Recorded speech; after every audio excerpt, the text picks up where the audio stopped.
बिस्मिल्लाहिर्रहमानिर्रहीम, अस्सलामुअलैकुम and very good morning. आप देख रहे हैं सुबह सवेरे पाकिस्तान और मैं हूं आपके साथ सैयदा इकरा बुखारी। उम्मीद करती हूं आप सब खैरियत से होंगे और हमेशा की तरह जिस तरह से मैं कह रही हूं कि सर्दी बढ़ रही है और ठंड में इजाफा होता जा रहा है, तो ऐसे में आपको अपनी सेहत का बहुत सा ख्याल रखना है, क्योंकि जान है तो जहान है। क्योंकि अगर सेहत अच्छी होती है तभी आपको हर चीज़ अच्छी लगती है। अगर आपकी सेहत थोड़ी सी भी ख़राब हो तो जितनी मर्जी रंगीनियाँ हो, जितनी मर्जी इंटरेस्टिंग चीज़ें आपके सामने आ जाएँ, कोई इवेंट्स आ जाएँ बड़े से बड़ा, आप उसमें इंटरेस्ट नहीं, लेकिन क्योंकि आपकी अपनी तबीयत ठीक नहीं होगी। तो आपको अपनी तबीयत को ठीक रखना है, अपनी सेहत को ठीक रखना है, उसकी हिफाजत करनी है। मौसम को देखते हुए ख़ास तौर पर आपने अपनी सेहत का बहुत ज़्यादा ख्याल रखना है, क्योंकि ठंड अगर बढ़ रही है तो ऐसे में आपको गर्म कपड़ों का इस्तेमाल भी करना है। और ख़ास तौर पर अगर बच्चों की बात की जाए तो बच्चों को इस सर्दी से बचाना है, क्योंकि इस वक्त जो सर्दी पड़ रही है वो बहुत ज़्यादा है। और कई जगहों पर देखा है मैंने कि जो लोग हैं ठंड की वजह से बीमार हो रहे हैं और बीमार इतने ज़्यादा हो गए हैं कि उनकी मौत भी वाक़या हुई है। तो इस किस्म के जो अफसोसनाक वाक़यात हैं उनसे बचिए और अपनी सेहत का बहुत ज़्यादा ख्याल रखें। और सर्दी से बचने के लिए खाएं पिएं, खूब गर्म खुराकें खाएं, क्योंकि ड्राई फ्रूट्स, नट्स वगैरह सर्दियों की ख़ास खुराकें होती हैं, तो इनका इस्तेमाल करें, क्योंकि इन चीज़ों का इस्तेमाल करेंगे तो आप अपने आप को गर्म रख सकेंगे और अपनी सेहत की हिफाजत भी अच्छे तरीके से कर सकेंगे। क्योंकि ये तमाम चीज़ें, ये तमाम ग़िज़ाइयत और फूड जो है वो आपकी सेहत के लिए, आपकी जो पूरी एनर्जी आपने पूरे दिन में यूज़ करनी होती है उसके लिए बहुत ज़्यादा अच्छे हैं और आपको एनर्जेटिक रखेंगे, आपको पूरा दिन खुशगवार हो जाएगा। तो खुशगवार दिन अगर होगा तो वो मौसम तो ज़ाहिर सी बात है असर करता ही है। तो मौसम की क्या सूरत हाल है लाहौर में ख़ास तौर पर अगर बात की जाए तो मैं सुबह जब आ रही थी तो हर रोज़ ही फॉग होती है, फॉग कम हो ही नहीं रही है, क्योंकि बारिश होगी तो थोड़ी सी फॉग में भी कमी आएगी। लेकिन लाहौर की जो प्रेडिक्शंस के महकमा मौसमियात ने वो आपके साथ शेयर करूंगी। लाहौर में कम से कम दर्जा हरारत 5, ज़्यादा से ज़्यादा 13 डिग्री सेंटीग्रेड रहने का इम्कान है।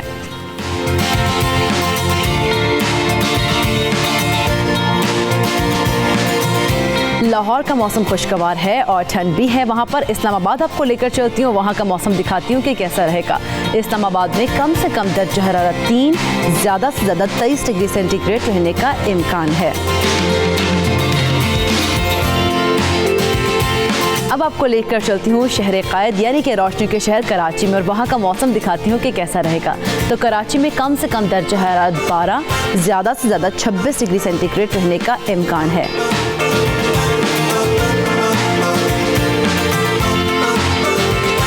कराची का मौसम भी खुशगवार है और यकीनन कराची के लोग जो है वो इस मौसम को एंजॉय कर रहे हैं। ओवरकोट्स कराची वालों ने भी निकाली और वो पहन रहे हैं और अपने आप की हिफाजत कर रहे हैं, ठंड से अपने आप को बचा रहे हैं। अब आपको फूलों के शहर पेशावर लेकर चलती हूँ और वहाँ का मौसम दिखाती हूँ कि कैसा रहेगा। पेशावर में कम से कम दर्जा हरारत 4, ज़्यादा से ज़्यादा 18 डिग्री सेंटीग्रेड रहने का इम्कान है।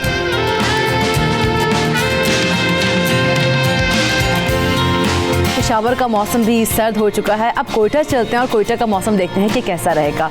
तो कोयटा में महकमा मौसमियात के मुताबिक कम से कम दर्जा हरारत -2, ज़्यादा से ज़्यादा 12 डिग्री सेंटीग्रेड रहने का इम्कान है।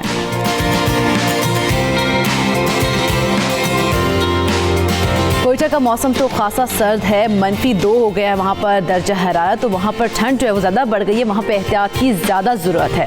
आज़ाद कश्मीर चलते हैं और वहाँ का मौसम देखते हैं कि कैसा रहेगा। तो कम से कम दर्जा हरारत आज़ाद कश्मीर में -3, ज़्यादा से ज़्यादा 12 डिग्री सेंटीग्रेड रहने का इम्कान है।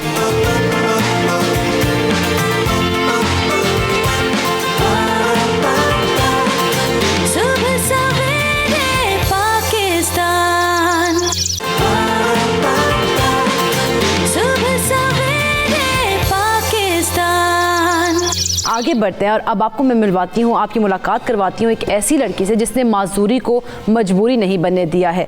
नाज़रीन, मैं बात कर रही हूँ ज़ैनब की। उन्होंने अपनी इस माजूरी को बिल्कुल भी मजबूरी नहीं बनने दिया और बतौर ग्राफिक डिज़ाइनर काम कर रही हैं और अपनी फैमिली को भी भरपूर तरीके से सपोर्ट कर रही हैं। ये सब उन्होंने कैसे किया है, उनके साथ हुआ क्या था एक्चुअली और किस वजह से वो माजूरी का शिकार हुई, ये सब उन्हीं की ज़ुबानी उनसे जानेंगे। तो ज़ैनब हमें ज्वाइन कर चुकी हैं कराची स्टूडियो से। बहुत शुक्रिया ज़ैनब आपके कीमती वक्त का। पहले तो आप बताइए, आप कैसी हैं? ठीक हैं? अल्हम्दुलिल्लाह। अच्छा ज़ैनब, आप हमारे व्यूवर्स इस टाइम आपको देख रहे हैं, आप ज़रा बताइएगा किस तरह से ये वाक़या पेश आया, कैसे आप माजूर हो गई? एक्चुअली जब मैं पैदा हुई थी तो मेरी बैक साइड पे, मेरी बैकबोन पर एक ट्यूमर था जो एक स्पाइनल बिफीडिया कहलाता है। लाखों लोगों में से बहुत कम लोगों को ये डिजीज़ जो है इफ़ेक्ट करता है, and unfortunately I am one of those.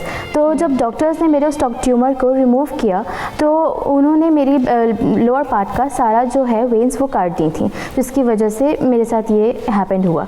And unfortunately मैं इसकी कोई होप नहीं है कि मैं अपने इस डिज़ीज़ को दोबारा कभी रिकवर कर सकूँ। बिल्कुल ज़ैनब, लेकिन माजूर हो जाने के बाद कौन कौन सी ऐसी मुश्किलात थी जिनका आपको सामना करना पड़ा, क्या क्या चैलेंजेस दरपेश आए? बहुत सारे चैलेंजेस आए। इनफैक्ट बहुत मेरी अपनी पूरी लाइफ जो है काफ़ी टफ गुजरी है, मेरी मेरे पेरेंट्स की स्पेशली, बिकॉज़ हम जैसे जो स्पेशल लोग होते हैं, हमारा नॉर्मल लोगों के साथ सर्वाइव करना बहुत ज़्यादा टफ होता है। तो ऑब्वियसली बिकॉज़ हमारे लिए कोई रिसोर्सेज नहीं होते, कोई फैसिलिटीज़ नहीं होती हैं, जिसकी वजह से जो है हम लोगों को सर्वाइव करने में बहुत तकलीफ़ होती है। तो मैंने अपनी स्कूलिंग भी बहुत टफ तरीके से जो है सॉर्ट आउट की थी। बहुत सारी तकलीफ़ों का सामना करना पड़ा ऑफ कोर्स, लोगों के साथ सर्वाइव करने में, उनके साथ करने में बहुत मुश्किलों का सामना करना पड़ता था। मैंने अपना कॉलेज भी जो था वो प्राइवेटली किया था, बिकॉज़ हमारे यहाँ के इंस्टीट्यूट एंड कॉलेजेस ऐसे हैं नहीं जो हम जैसे बच्चे जो हैं वहाँ पर जाकर अच्छे तरीके से स्टडी कर सकें। तो मैंने अपना जो है कॉलेज जो था मैंने प्राइवेटली कंप्लीट किया था। मैंने अभी जो है अपनी इंटर की स्टडी करी है एंड ग्रेजुएशन मेरी अभी कंटिन्यू है। Right now I am working as a freelancer graphic designer for Mansoor भाई, ऑब्वियसली जिनकी वजह से आज मैं यहाँ पर हूँ। उन्होंने अपने देसी स्टोरीज़ के सेगमेंट में मेरी स्टोरी को कवर किया। अच्छा ज़ैनब, ये बताइएगा कि हमारा जो मुआशरा है वो सपोर्ट करता है ऐसे लोगों को, जब अगर वो माजूर हो जाए तो उसको सपोर्ट मिलती है? I don't think so, because हमारा माशरा ऐसा है कि हम जैसे लोगों को पहली बात तो एक्सेप्ट ही नहीं किया जाता। बिल्कुल। सेकेंडली हमारे लिए ऐसे कोई रिसोर्सेज, ऐसी कोई फैसिलिटीज़ हैं ही नहीं कि जिसकी वजह से हम नॉर्मल लोगों के साथ सर्वाइव कर सकें। जिस तरह एक नॉर्मल लोगों को अपनी लाइफ को सर्वाइव करने में कोई तकलीफ नहीं उठानी पड़ती, बट हम लोगों को बहुत ज़्यादा करना पड़ता है। हमारी स्कूलिंग बहुत टफ होती है, हमारी कॉलेजेस बहुत टफ होते हैं। हम लोग जब बाहर जाते हैं तो बहुत सारे लोग जो हैं हमें पसंद भी नहीं करते। तो डेफिनेटली हमारे लिए बहुत सारी मुश्किलों का सामना है। मैंने भी बहुत ज़्यादा। ज़ैनब, किस किस्म की मुश्किलात आपको पेश आई पढ़ाई के दौरान से लेकर और अब जहाँ जिस मकाम पर खड़ी हैं, इस दौरान तमाम अरसे में कौन कौन सी मुश्किलात का सामना करना पड़ा, और क्या इन मुश्किलात को देखते आपने सोचा कभी कि मैं तो कुछ कर ही नहीं सकती? फर्स्ट ऑफ ऑल जी नहीं, बिल्कुल मैंने ऐसा कभी नहीं सोचा कि मैं ऐसा कुछ नहीं कर सकती, because it's all because of my parents. I am really thankful to them, because उन्होंने मुझे इसी तरह बड़ा किया, मुझे एक कॉन्फिडेंट लड़की की तरह उन्होंने मुझे बड़ा किया। उन्होंने मुझे कभी ये फील नहीं होने दिया कि मेरे अंदर किसी भी किस्म की कोई कमी है या कोई मेरे अंदर कोई डिसेबिलिटी है। उन्होंने मुझे इस तरह बड़ा किया। और स्कूलिंग कॉलेज में ऑब्वियसली मुझे तकलीफ़ आई। मेरे स्कूल के एडमिशन्स बड़ी मुश्किलों से होते थे, बिकॉज कोई भी स्कूल जो है मुझे अपने स्कूल में एडमिशन नहीं देता था, बिकॉज उनका मानना होता था कि दूसरे बच्चों पर हम लोगों की वजह से गलत इम्पैक्ट पड़ेगा। तो इसीलिए मेरी जो स्कूलिंग थी बहुत टफ तरीके से हुई, मुझे बहुत मुश्किलों से एडमिशन मिलता था। तो it's all thanks to my parents of course, and specially to my mother, जिन्होंने मेरे साथ जो है अपनी स्कूल में, उसी स्कूल में वो मेरे साथ जॉब किया। यकीनन आपकी पेरेंट्स की सपोर्ट है तभी आप इस मुकाम पर खड़ी हैं। लेकिन वैसे जिस तरह आपने कहा कि ग्राफिक डिज़ाइनिंग आप कर रही हैं, तो ये शौक कैसे पैदा हुआ? क्या क्रिएटिव माइंड था आपका कि आपने कहा नहीं मैं ये कर सकती हूँ, मैंने ये करना है और मैं इस फील्ड में आगे जाऊँगी? First of all computer field में मेरा इंटरेस्ट हमेशा से ही बहुत रहा है, and one day someone suggest me about this कि ग्राफिक डिजाइनिंग के अंदर बहुत किसने सजेस्ट किया था? Much well in this. जी तो क्या कहते हैं, मैंने फिर इसको मैंने ज्वाइन किया और फिर मैंने मंसूर भाई के लिए इसको वर्क करना स्टार्ट किया। ठीक, अच्छा सजेस्ट किसने किया था कि आप ग्राफिक डिज़ाइनिंग की तरफ जाओ? बहुत सारे लोगों ने मुझे बताया था इस बारे में, तो मैंने फिर इसको ऑब्वियसली मैंने ट्राई किया और मैंने अपनी ग्राफिक डिज़ाइनिंग की स्टडी स्टार्ट करी, एंड अल्हम्दुलिल्लाह I have pass my graphic designing study in A1 grade. अच्छा ज़ैनब, ऐसी कौन सी चीज़ है जिसने आपको मोटिवेट किया और आप इस फील्ड में आ गई, और मतलब इस तरह कि आपने कहा कि नहीं मैं तो भला सब कुछ कर सकती हूँ, कोई मुश्किलात मेरे लिए है ही नहीं मुश्किल? मोटिवेशन मेरे लिए ऑब्वियसली मेरी मोटिवेशन, मेरी इंस्पिरेशन मेरे पेरेंट्स ही हैं। ऑफ कोर्स अगर आज मैं इतनी कॉन्फिडेंट हूँ, अगर मैं इतनी अच्छी सक्सेसफुल ग्राफिक डिज़ाइनर हूँ, तो it's all because of me, क्योंकि बिकॉज ऑफ देम, क्योंकि उन्होंने मुझे बड़ा ही इस तरह से किया है। उन्होंने मुझे कभी अपनी लाइफ के किसी भी स्टेज पर या किसी भी पॉइंट पर कभी उन्होंने मुझे ये फील नहीं होने दिया कि मेरे अंदर किसी भी किस्म की कोई कमी है। तो जिसकी वजह से मैं अपनी हर चीज़ जो एक नॉर्मल लड़कियां जो नॉर्मल लोग करते हैं मैं वो अल्हम्दुलिल्लाह मैं बड़ी आराम से करती हूँ। मुझे कभी किसी चीज़ में कोई तकलीफ नहीं पेश आई, कभी कोई मसला नहीं हुआ। मैं अल्हम्दुलिल्लाह मैं अपने सारे काम बहुत अच्छे तरीके से कर सकती हूँ। जी माशाल्लाह, ये तो बड़ी ज़बरदस्त बात है। किसी किस्म की कोई कमी है कि जो नॉर्मल लड़कियां कर सकती है पर मैं नहीं कर सकती। ज़बरदस्त, ये जज्बा जो है ना वो होना चाहिए हर एक में, और बल्कि नॉर्मल लोग इस तरह से नहीं सोचते, इस तरह का जज्बा नहीं रखते जो जज्बा आपके अंदर है। फ्यूचर प्लान्स क्या हैं आपके Zainab? Future plans first of all तो डेफिनेटली मैं चाहूँगी कि मैं अपनी इसी ग्राफिक डिज़ाइनिंग के फील्ड में आगे और बढ़ सकूँ, इसको और अच्छे से स्टडी करके इसमें और आगे जा सकूँ। But secondly and most importantly मैं एक मोटिवेशनल स्पीकर बनना चाहती हूँ। I want to be a motivation and inspiration for the people like me, specially to the girls. हमारी सोसाइटी में ऐसे बहुत सारे लोग हैं, बहुत सारी लड़कियाँ हैं मेरी तरह की जिनके अंदर किसी न किसी किस्म की कोई ना कोई डिसेबिलिटी है, कोई ना कोई डिजीज़ है, जिसकी वजह से उनके अंदर कॉन्फिडेंस की बहुत शदीद कमी है।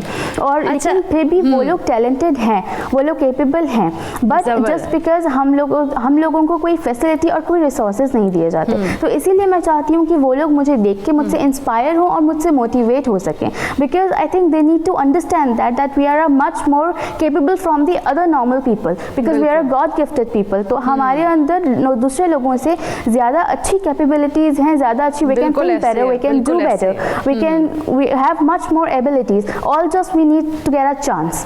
हमारे लिए ऐसे बिल्कुल ऐसे ही, बिल्कुल ऐसे ही ज़ैनब, आपका जिस तरह से आप मोटिवेशन, मतलब आप कह रही मोटिवेशनल स्पीकर बनना चाहती हैं, आप तो बड़ा ज़बरदस्त मोटिवेट कर सकती हैं। मैं खुद आपकी बातें सुन के बड़ी मोटिवेट हो रही हूँ, लेकिन आपको बहुत सारी लड़कियाँ देख रही हैं, क्या मैसेज देना चाहेंगी उन तमाम लड़कियों को? मैं यही मैसेज देना चाहूँगी कि आप अपने आप को बिल्कुल भी किसी से कम ना समझें। आप लोगों के अंदर बहुत टैलेंट है, बहुत एबिलिटी है, आप लोग बहुत कुछ कर सकती हैं। डेफिनेटली मेरे अंदर भी अगर इतना कॉन्फिडेंस है तो डेफिनेटली आप लोगों के भी अंदर होगा। तो आप लोग अपने आप को बिल्कुल भी किसी से कम ना समझें और आप लोग लोगों के साथ उनके साथ सर्वाइव कर सकती हैं, बिल्कुल अच्छे से अच्छा सर्वाइव कर सकती हैं। So don't low yourself.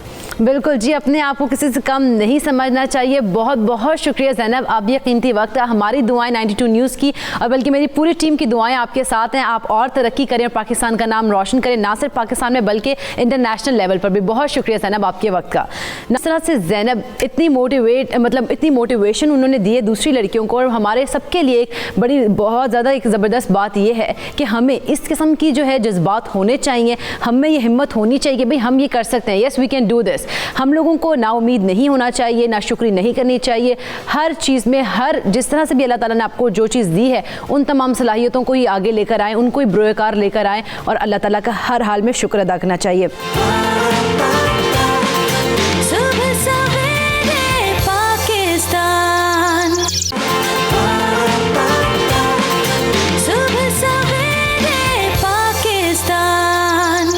क्या वाकई कॉस्मेटिक्स और ब्यूटी प्रोडक्ट्स जल्दी बीमारियों के साथ साथ कैंसर का भी सबब बन सकती हैं?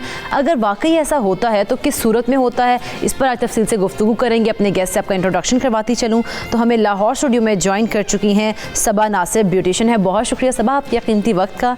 इनके साथ ही मौजूद हैं डॉक्टर अली काज़मी, माहिर अमराज जल्द हैं। बहुत शुक्रिया डॉक्टर अली काज़मी आपके वक्त का भी। गुफ्तगू आगाज़ सबा मैं आपसे कर लेती हूँ। क्या वाकई में ये दुरुस्त बात है कि जो कॉस्मेटिक्स की चीज़ें हैं या मेकअप वगैरह है ये कैंसर कॉजिंग होती हैं? हाँ, आप कह सकती हैं, बिकॉज जैसे वाइटनिंग प्रोडक्ट्स हैं या वाइटनिंग क्रीम्स एंड इंजेक्शंस हैं, तो ये तो डेफिनेटली हमें मतलब एट एनी कॉस्ट, बल्कि मुझे ये कहना चाहिए एट ऑल कॉस्ट हमें इन्हें बैन करना चाहिए, स्पेशली द वाइटनिंग क्रीम्स। बिल्कुल। और इस तरह की वाइटनिंग क्रीम्स दिख रहा है कि जिनकी अगर आप देखें कि इंग्रेडिएंट्स भी मेंशन नहीं होते। बिल्कुल। हमें जब भी हम कोई लेडीज़ या जो भी औरतें या ख़वातीन हैं वो मार्केट जाती हैं तो प्लीज़ वो मेक श्योर किया करें कि जो भी वो प्रोडक्ट उठा रही हैं उसके इंग्रेडिएंट्स में क्या लिखा हुआ है, और मार्केट जाने से पहले वो उसको गूगल सर्च कर लें कि हमने कौन से प्रोडक्ट्स या कौन सी चीज़ें हैं जो कि हमारी स्किन के लिए ठीक नहीं है, उनमें मर्करी नहीं होना चाहिए। इस तरह की चीज़ें आपको ज़रूर मेक श्योर करनी चाहिए। बिल्कुल। वैसे डॉक्टर साहब जिस तरह से ये सबा भी बता रही हैं कि मेक श्योर कर लें पहले चीज़ों को, लेकिन ऐसी कौन सी चीज़ें होती हैं और क्या वजूहात होती हैं जो कि कैंसर का सबब बनती हैं? जी, क्योंकि बात हम करें स्किन कैंसर की, ठीक है, ये पहले तो हमें अल्लाह ताला का शुक्र अदा करना चाहिए। हमारी स्किन्स में जो एशियन स्किन्स हैं, इसके अंदर स्किन कैंसर बहुत कम होता है। इस तरह अगर कंपैरेटिवली देख लें तो वेस्ट की स्किन्स में बहुत ज़्यादा, गोरों में बहुत ज़्यादा ये चीज़ होती है।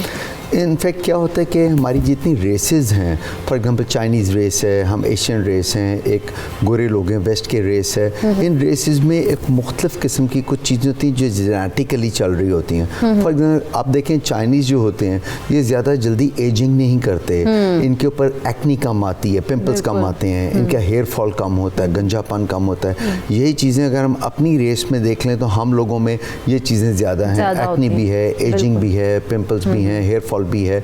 और फाइनली अगर हम चलें गोरों की रेस में, जिस तरह ये जो वेस्ट के लोग हैं सारे, जो टाइप अब हम फॉल करते हैं टाइप 4 स्किन में, वो फॉल करते हैं टाइप 2 एंड टाइप 3 स्किन के अंदर, जो गोरी रंगत होती है। हमारा गंदमी 4 में हम फॉल करते हैं। अब जो गोरी रंगत है उसके ऊपर बहुत ज़्यादा स्किन कैंसर्स होने के चांसेस होते हैं, याद रखें सबसे पहले तो। और वो क्यों होते हैं, रीज़न उसके 2-3 रीज़न्स हैं जो उनमें है, जो हम में भी देखे जाते हैं स्किन कैंसर्स, मगर बहुत कम देखे जाते हैं। तो उनमें इसलिए कि 2 मेजर रीज़न्स हैं स्किन कैंसर होने के। एक होता है जेनेटिक्स, आपकी जीन्स में जो आता है, जैसे हमने बताया हमारी जेनेटिकली में कम है, चाइनीज़ में कम है, गोरों में बहुत ज़्यादा है। और सेकेंड होता है सन एक्सपोजर। आप देखें एक तो जेनेटिकली चीज़ आ रही है, फिर आप धूप में जाके बैठ रहे हैं, जो धूप उसके ऊपर जाके वो हमारे सेल्स के ऊपर अफेक्ट कर रही है, वहाँ से स्किन कैंसर स्टार्ट होता है। तो बताना चाहूँगा स्किन कैंसर जो होते हैं यूजुअली ये एक बिनाइन होते हैं। बिनाइन कहा जाता है एक जो कि फैलने वाले नहीं है, ख़तरनाक नहीं है, जानलेवा नहीं है, मगर उसमें एक ऐसा स्किन कैंसर भी है जिससे जो अगर बढ़ जाए तो वहाँ से डेथ भी हो सकती है। इसलिए इसको अब मैं अगर आपको सबसे इम्पॉर्टेंट चीज़ें सारे सिनेरियो में बताना चाहूँगा तो ये कहना चाहूँगा कि जो स्किन कैंसर्स होते हैं वो स्टार्ट होते हैं एक छोटे तिल से, कहीं ना कहीं बॉडी पे और ज़्यादा एक्सपोज्ड एरियाज़ के ऊपर वो तिल होता है, यानी कि फेस पे होगा, बैक ऑफ द हैंड्स पे होगा, या जो सन बात लेते हैं उनकी बॉडी पे होगा।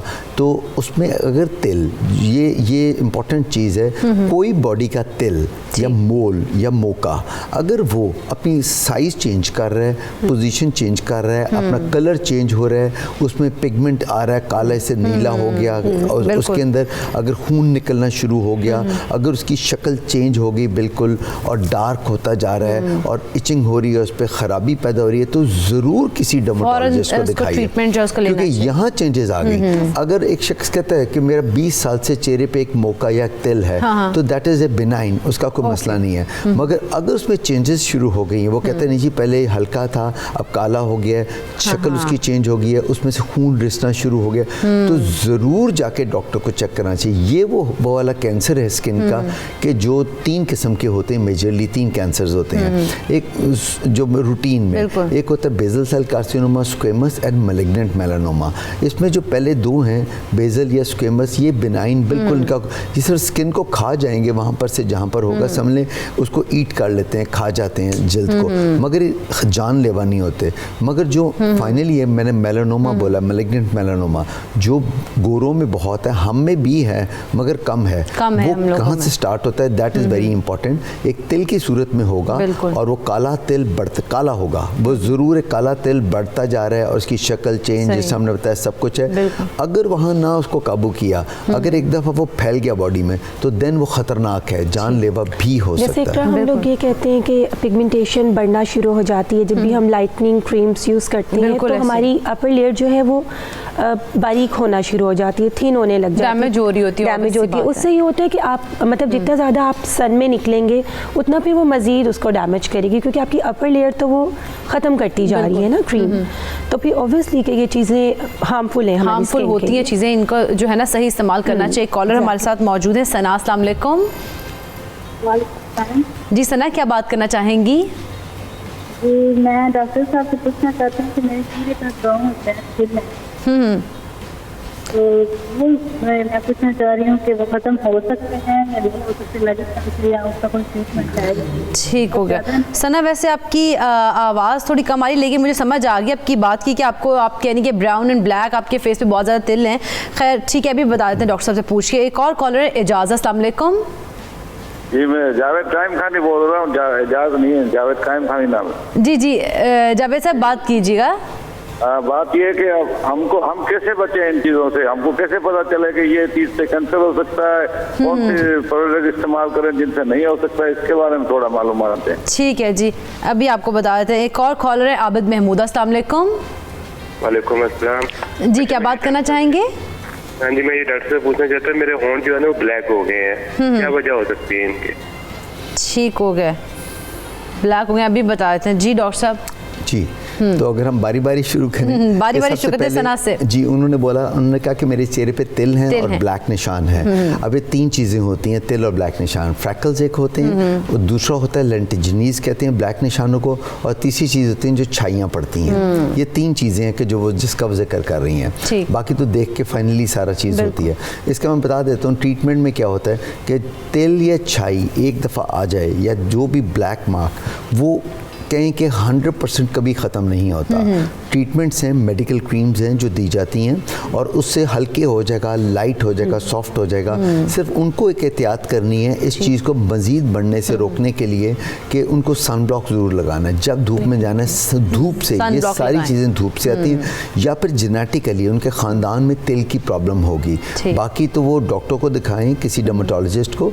वो हम क्रीम्स होती हैं, मेडिकल की जो क्रीम्स होती है, ये मार्केटेड नहीं, बिल्कुल ये क्रीम्स नहीं मार्केटेड। तो जो डॉक्टर की प्रॉपर मेडिकल क्रीम्स फार्मास्यूटिकल्स होती हैं वो लगाएं, उससे बहुत बेहतर हो जाएगा सारा ये। सेकंड वो था कि उन्होंने जावेद उन्होंने कहा कि उन्होंने कहा कौन सी चीज़ें हमें कैसे पता चलेगा कि स्किन कैंसर्स की तरफ कौन सी चीज़ें हैं वो कौन सी लेके जा रही हैं। देखिए पॉइंट ये आता है कि जो मेकअप्स वगैरह, ये केमिकल्स वगैरह जो भी लगेगा, ये चीज़ें हार्मफुल होती हैं स्किन के लिए। अगर याद रखें कोई पार्ट ऑफ स्किन किसी मेकअप से, किसी चीज़ के लगाने से वहाँ पर बार बार इरिटेशन हो रही है, फेस के एक पॉइंट पे वो कहते हैं मुझे बार बार बहुत इरिटेट करते हैं जब मैं यहाँ लगाता हूँ। जहाँ से जब कोई चीज़ इरिटेट स्किन को करेगी वहीं से सिलसिला शुरू हो जाएगा। तो आपको ये देखना है कि नहीं भी मुझे फिर या तो चेंज करना है उसको, मेकअप को, या आफ्टर शेव लगा रहे हैं, क्रीम लगा रहे हैं, कोई भी चीज़ है जो इरिटेट कर रही है। इरिटेशन से फिर वहाँ पर आगे सेल्स डिवीजन स्टार्ट होती है और ये कोई ना कोई प्रॉब्लम स्टार्ट हो जाती है। बिल्कुल ऐसी। और तीसरे हमारे कॉलर्स कि उनके लिप्स डार्क है। लिप्स डार्क जो होते हैं ये जेनेटिकली खानदानी यूजुअली आता है, ये वाला लिप्स डार्क, या आंखों के अराउंड जो डार्क सर्कल्स होते हैं, ये दो चीज़ें हैं जो जेनेटिकली आती हैं।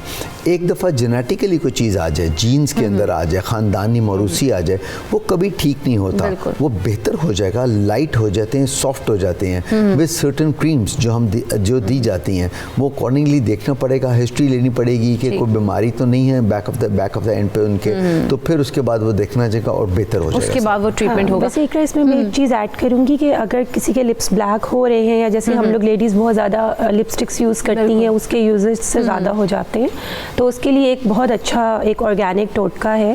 उसमें यह है कि आप दूध की मलाई ले लें और उसमें आप थोड़ा सा लेमन के ड्रॉप्स आप ऐड करें, उसमें ग्लासरीन आप डाल के इसका फ्रिज में रख दें। जब भी आते जाते जैसे हमारे किचन के हमारे राउंड्स लगते हैं, तो आप उसको लें, थोड़ा सा अपने लिप्स के ऊपर अप्लाई कर लें, तो उससे बहुत जल्दी वो एक तो क्रैक्स नहीं आते, सेकेंडली वो कलर जो है वो लाइट कलर आपका चेंज है। जबरदस्त।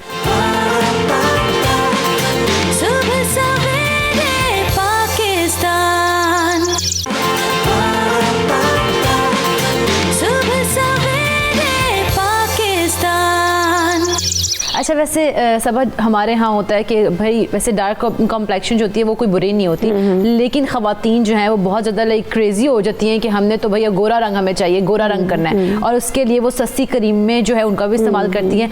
तो आपके पास कुछ आती हैं ख़वातीन ऐसी कि वो कोई हमें भी गोरा रंग कर दें या कुछ ऐसे डिमांड्स करें?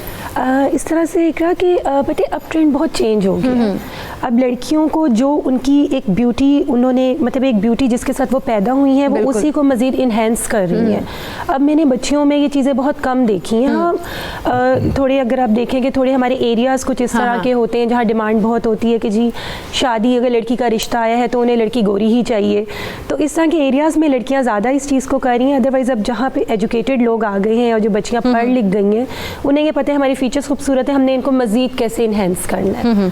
चलें जी बिल्कुल। एक कॉलर हमारे साथ हैं काजिम रज़ा मीर। अस्सलाम वालेकुम। जी वालेकुम अस्सलाम, क्या बात करना चाहेंगे आप? जी डॉक्टर साहब को पूछें कि ये जो घर की लड़की हैं, औरतें हैं जो शैम्पू इस्तेमाल करती हैं ये इससे कोई नुकसान होता है बालों का या चेहरे पे जो साबुन यूज होता है किसको एहतियात करनी चाहिए? ये कौन सी चीजें हैं जो नुकसान नहीं पहुंचाती? ठीक है, अभी आपको बता दें एक और कॉलर है हमारे साथ, हुमा। अस्सलाम वालेकुम। अस्सलाम वालेकुम। वालेकुम अस्सलाम जी। हुमा, क्या बात करना चाहेंगी? मैं डॉक्टर साहब से पूछना चाहती हूँ, मेरा बेटा 14 ईयर्स है और उसकी फेस पे बहुत ज़्यादा पिंपल्स निकल रहे हैं, तो अगर ख़त्म होते हैं तो दोबारा निकल जाते हैं, मतलब ये वो काफ़ी परेशान है। ठीक है, चलें जी, अभी आपको बता देते हैं एक और कॉलर है हमारे पास, शहनाज। अस्सलाम वालेकुम शहनाज। वालेकुम अस्सलाम। जी, क्या बात करेंगी? ये पूछना चाहती हूँ कि एक तो मेरी बड़ी बेटी है, उसकी 24 ईयर एज है, उसके बाल बहुत तेजी से ना गिरना शुरू हो गए। ठीक है। तो दूसरी छोटी बेटी है तो वो 21 ईयर की है, उसके एक्ने है बहुत ज्यादा। ठीक हो गया, अभी आपको बताते डॉक्टर साहब से पूछिए। एक और कॉलर है हमारे पास, शफकत। अस्सलाम वालेकुम। वालेकुम सलाम मैडम जी, क्या बात करना चाहेंगे? मैं ये कह रहा था कि मेरे चेहरे को साफ रखने के लिए कोई क्रीम यूज कर रहा था ना मैं, तो अभी उसकी वजह से मेरे चेहरे में कोई मोटे मोटे से दाने निकले हैं। वो ड्राई भी नहीं, तकरीबन 1.5 साल हो गए, वो इसी तरह ही पड़े हुए, तो उसके बारे में कुछ पूछ रहा था। ठीक है जी, अभी आपको डॉक्टर साहब पूछे बता देते हैं। डॉक्टर साहब, पहले तो हमारे कॉलर थे काजिम रज़ा मीर, वो कह रहे थे कि शैम्पू वगैरह घरों में जो औरतें इस्तेमाल करती हैं उसके क्या नुकसान होते हैं, और जो वो मुंह पे कोई फेस वॉश वगैरह साबुन वगैरह लगाती हैं उसके क्या नुकसान उसमें ये कि देखें, जितने तो हम कभी भी डॉक्टर कोई मेडिकेटेड शैम्पू या एडवर्टाइजमेंट्स पे जो आते हैं उन पे हम कभी नहीं कहते, और ये सारा एक दिखावा है कि जब मैं खुद देख रहा होता हूँ कि जी वो शैम्पू लगाया तो बाल की जड़ से ऊपर आ गया, कतई ऐसी कोई चीज़ नहीं है। वो जो फिर वो आधी गोरी रंगत और आधा के सुबह उठें तो गोरे हो जाएंगे, कतई ऐसी बातें कुछ नहीं होती हैं, सब गलत बातें हैं ये जैसे उसमें सबसे इम्पोर्टेंट ये है कि जो लगता है उनके घर की खवातीन ने उनको तंग किया ना कि शैम्पू ला के दें वैरायटी के, तभी उन्होंने ये शिकायत की। देखिए, shampoos according to the hair texture चलते होते हैं, याद रखें कि आपका हेयर का टेक्सचर कैसा है। हेयर फॉल के लिए ले रहे हैं, डैंड्रफ के लिए ले रहे हैं, आजकल का मौसम डैंड्रफ वाला है, इसमें और किस्म के शैम्पूज चलते हैं जिसमें एक केमिकल होता है, कीटोकोनाजोल होता है, वो लोग देखते नहीं है, बस वो खरीद लेते हैं ना कि भाई उनको नहीं पता है किस चीज़ के इसका यूज क्या है। स्किन कंडीशन आजकल अगर है तो उसमें कीटोकोनाजोल होना चाहिए, एक केमिकल है, या जिंक पायरीथियोन होना चाहिए। ये वो हैं जो साथ में एज ए शैम्पू भी है मगर साथ में सिक्री डेवलप नहीं होने देते। तो this is a very good shampoo के आम मार्केट में अवेलेबल हैं जो मेडिकेटेड हैं। इनमें ये चीज़ें हों तो वो आपको हेल्दी रखेगा, बालों को सिक्री डेवलप नहीं होने देगा, हेयर फॉल को रोकेगा उसके अंदर से। सेकेंड बहुत इंपॉर्टेंट था जो उन्होंने कहा, मेरे बेटे के चेहरे पे दाने बहुत ज़्यादा, उसकी उम्र सिर्फ 14 साल है, और थर्ड वन का भी दानों का भी था, उनका भी। तो पहले मैं दानों का दे देता हूँ क्योंकि सबसे कॉमनेस्ट डिजीज़ है पिंपल्स, जिसके बारे में एक्नी बात हो रही है। पिंपल्स बहुत कॉमन चीज़ है हमारी, कह लें हमारे अंदर तो 80 to 90% बच्चे जब प्यूबर्टी एज पे आते हैं, अपनी उम्र पे आते हैं, तो तब उनको ये एक्नी स्टार्ट होती पिंपल। और एक दफ़ा अगर ये स्टार्ट हो जाएँ और अगर जेनेटिकली माँ बाप में पिंपल थे तो बच्चों के समझ लें कि वो पिंपल्स फिर वो चलते रहेंगे। हमने देखा 10-10 साल चलते हैं। तो अब इनका एक प्रॉपर ट्रीटमेंट आ चुका हुआ है, जिसके लिए वो 4-6 महीने की एक दवाई होती है जिसका केमिकल नेम है आइसोट्रेटिनोइन, विटामिन ए डेरिवेटिव है। तो ये डॉक्टर की हम बताते हैं कि भाई कैसे करनी है, कैसे खानी, वो है जिससे आप कह लें 80 to 90% एक्नी, पिंपल्स, कील अंदर से ख़त्म हो जाते हैं। और साथ में क्रीम्स दी जाती हैं कि जो उनको जो उसके निशान दाग धब्बों को ख़त्म करती हैं। तो वो तो ज़रूर किसी के डर्मेटोलॉजिस्ट को दिखाएं। और सिर्फ ये दवाई, कोई एंटीबायोटिक नहीं अब दी जाती, इसमें ये दवाई दी जाती है, 4-6 महीने में बिल्कुल चेहरा नीट हो जाता है। बिल्कुल ऐसे ही है। वैसे शहनाज, एक कॉलर थी हमारे साथ सबा, उन्होंने कहा कि उनकी बच्चियां हैं, उनके बाल बहुत ज़्यादा गिरते हैं और उनको भी पिंपल्स का इशू है। तो आपके पास क्या, आपने इस तरह से पहले टोटका बताया, इस तरह का कोई टोटका है, कोई टिप देंगी? अच्छा, इस तरह से एक तो बच्चियाँ आजकल जो हेयर फॉल बहुत ज़्यादा हो रहा है, उसकी एक वजह ये है कि बच्चियों की डाइट अच्छी नहीं है। जितनी हमारे पास आ रहे हैं क्लाइंट्स हमें, जो मैंने अभी तक स्टडी की है कि बच्चियाँ बहुत अर्ली एज में डाइटिंग कर रही हैं। अगर डाइटिंग नहीं भी कर रही तो वो इतनी केयरफुल नहीं है अपनी डाइट को लेके। दूध नहीं बच्चियाँ पीना चाहती, जो भी आप बच्ची देखें जी मुझे दूध नहीं पसंद। फिर सेकेंडली ये कि हम मोटे हो रहे हैं या हमें दाने निकल रहे हैं तो हमने ऑयल भी छोड़ दिया, हमने ये छोड़ दिया, हमने ये स्किप कर दिया। तो सबसे पहले आप अपनी डाइट बेहतर करें। सेकेंडली नट्स को आप बढ़ाएं अपनी डाइट में। सीज़न भी है नट्स का, वैसे सीज़न भी है, और मैं तो ये कहती हूँ कि अगर सीज़न नहीं भी है तो भी आप ज़रूर, जिसे कहते हैं ना, एक मुट्ठी भर नट्स आपको ज़रूर लेने आने चाहिए ब्रेकफास्ट में। सेकेंडली ये है कि हाँ अगर हेयर फॉल इन सब चीज़ें अच्छा, वैसे तो आजकल लड़कियां ब्रेकफास्ट ही नहीं करती कि भाई वो डाइट कॉन्शियस होती हैं। ब्रेकफास्ट ना करना, ब्रेकफास्ट स्किप करना तो मेन रीज़न है आपके हेयर फॉल का ना। अगर आपको फौरी तौर पे असर नहीं होगा तो आपको विद टाइम्स आपको आहिस्ता आहिस्ता आपको शो होगा कि हाँ बहुत ये साइड इफेक्ट्स नाश्ता ना करने के। उसमें मैं क्या ऐड करना चाहूँगा, बच्चियों में जैसे साइक्लिक चेंजेस होती हैं तो उसके साथ क्या होता है, आपका ब्लड लॉस हो रहा होता है बॉडी से, तो आपको पता नहीं होता मेरा आयरन डेफिशिएंसी हो रही है उसमें। तो उसमें सीरम फेरेटिन वो चीज़ है कि जो आपका रिजर्व्ड आयरन लेवल्स रहते हैं बॉडी में वो कितने हैं, यूजुअली वो कम हो जाते हैं। तो मैं बताना चाहूँगा कि वो अबाउट 7-10 डेज जब आपके साइक्लिक डेज हैं उनमें आयरन टैबलेट ज़रूर लेनी है उन्होंने, ये याद रखें। उन 7 डेज में बस फॉलिक एसिड एंड आयरन ले लें, वो उनका काउंटर कर देगा सारा। तो इसलिए फिर आयरन लेवल्स कम नहीं होंगे। बहुत इंपॉर्टेंट है हेयर फॉल के लिए आयरन लेवल्स को आपकी बॉडी के अंदर से। बिल्कुल। वैसे डॉक्टर साहब जिस तरह हम बात करें ना स्किन कैंसर की, इसके अलावा अगर कोई इस तरह से सस्ता जो प्रोडक्ट्स होती हैं सस्ती मेकअप की और भी कोई वाइटनिंग क्रीम्स हो गई, इनको लगाने से और मजीद कौन कौन सी बीमारियां हो सकती हैं स्किन कैंसर के अलावा? जी, उसके अलावा बहुत कॉमन है कि इनके जो वाइटनिंग क्रीम्स हैं इनमें 2 चीज़ें डली होती हैं जो मेनली होती हैं, जो गड़बड़कारी होती हैं। एक होता है स्टीरॉइड्स और एक होती हैं मर्क्री। ये 2 चीज़ें। अब मर्क्री और स्टीरॉइड का अलग-अलग साइड इफ़ेक्ट्स हैं। गोरा तो करता ही है, ये दोनों चीज़ें गोरे करेंगे, मगर उसके बाद साइड इफ़ेक्ट्स अब सुन लें बच्चियाँ आज से ही कि जो लगा रही हैं उनको साथ क्या हो सकता है। मर्क्री जो होता है, पहले इसका बताता हूँ फिर स्टीरॉइड्स का। मर्क्री जो होता है ये मेमोरी लॉस करता है, याद रखें। एब्जॉर्प्शन ऑफ द मर्क्री से मेमोरी लॉस होती है और ओवर एब्जॉर्प्शन से आपकी किडनीज पर, लिवर पे इफेक्ट आता है इनका। तो इसलिए मर्क्री तो ये सब चीज़ें गड़बड़ कर सकता है कि वो बड़ी हाई क्वांटिटी ऑफ द मर्क्रीज डली होती हैं। पिछले दिनों कुछ गवर्नमेंट ने निकाला भी था, क्रीम्स के अंदर बहुत मर्क्री निकला था। तो ये एक जहर है जो आप समझ लें, खा नहीं रहे मगर लगाने से बॉडी में जा रहा है, आपकी बॉडी में एब्जॉर्प्शन हो रही है उसकी, और वहाँ से खुदा न खास्ता चीज़ें। अब जो दूसरी स्टीरॉइड है वो उससे भी बढ़ के प्रॉब्लमेटिक है। ये तो चीज़ें होगी। स्टीरॉइड से क्या होगा, जो बीच में डला हुआ है उससे चेहरा तो रंगत साफ होती जाएगी, कल को चेहरे पे बाल आ जाएंगे, मर्दों की तरह दाढ़ी बन जाएगी पूरी। जिस तरह एक दाढ़ी काले मोटे काले बाल होते हैं, उसके लिए लेज़र कराना पड़ता है। लेज़र से कभी पूरे बाल ख़त्म नहीं होते, लाइट हल्के सॉफ्ट हो जाएंगे, ख़त्म नहीं होंगे।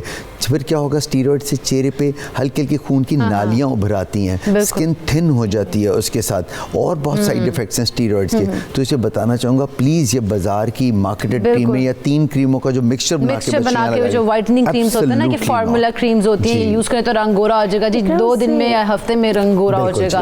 ये भी एक प्रॉब्लम होती है कि जैसे मेरे पास अक्सर ब्राइड्स के लिए आती हैं कि हमने ब्राइड बनने अपने मेकअप के लिए आ रही होती हैं। ये प्रॉब्लम हो जाती है कि आपकी जो स्किन होती है ना वो किसी भी चीज़ को फिर कबूल नहीं करती। मतलब आप कोई भी फेशियल कराएंगे उसका कोई रिजल्ट नहीं मिलेगा। आप बेस लगाएंगे वो आपकी स्किन के अंदर नहीं जाएगी, बिल्कुल वो आपकी स्किन के ऊपर ही रहती है। मतलब आप कुछ एक्स्ट्रा कर नहीं सकते, आपकी स्किन इस कदर डैमेज हो जाती है। अगर उस पर दाने नहीं भी हैं तो वो ये ज़रूरी नहीं है कि दाने ही होंगे तो वो डैमेज होगी। वो वैसे ही किसी चीज़ को वो कबूल ही नहीं करती। बिल्कुल।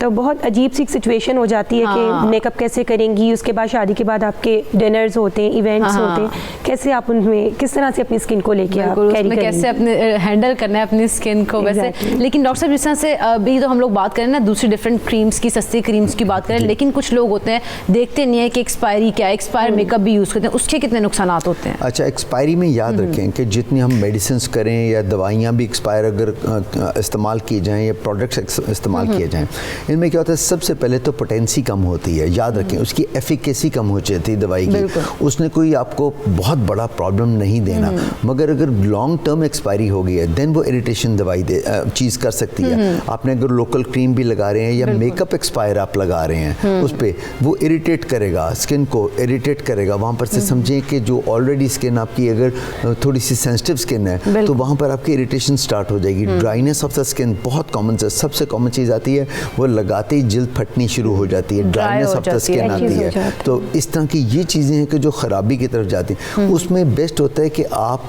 एक्सपायरी, अब आई थिंक मेकअप्स के ऊपर तो इतनी ज़्यादा एक्सपायरीज नहीं लिखी होती हैं यूजुअली, वो तो बस एक मेकअप डाल देते हैं, क्योंकि ये जो कॉस्मेटिकल चीज़ें होती हैं इनके अंदर एक्सपायरीज का नहीं इतना नहीं होता। तो फार्मास्यूटिकल के अंदर बहुत कॉमन है कि वो एक्सपायर्ड चीज़ नहीं इंसान को लगानी चाहिए।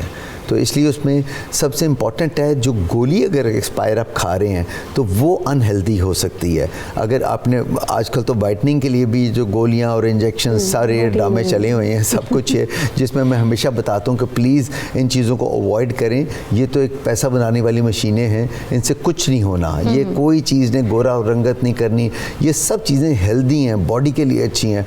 पर कहीं कि हम इससे गोरे हो जाएंगे तो कतई कोई ऐसी चीज़ नहीं है कि जो इंसान को गोरा कर दे। गलत कॉन्सेप्ट है उसमें। आप बेटर हो सकते हैं, आपकी स्किन इम्प्रूव हो सकती है, अच्छी हो सकती है, हेल्दी हो सकती है। ये वर्ड्स लेने चाहिए पेशेंट्स के साथ। रादर हम कहें आए हम आपको गोरा कर दें, इंजेक्शंस लगाएं करें, ये सिर्फ इतना आपके इतने पैसे इस पे लग जाते हैं और आखिर में 18, 20, 19-20 का इफेक्ट आपको मिलता है इसमें।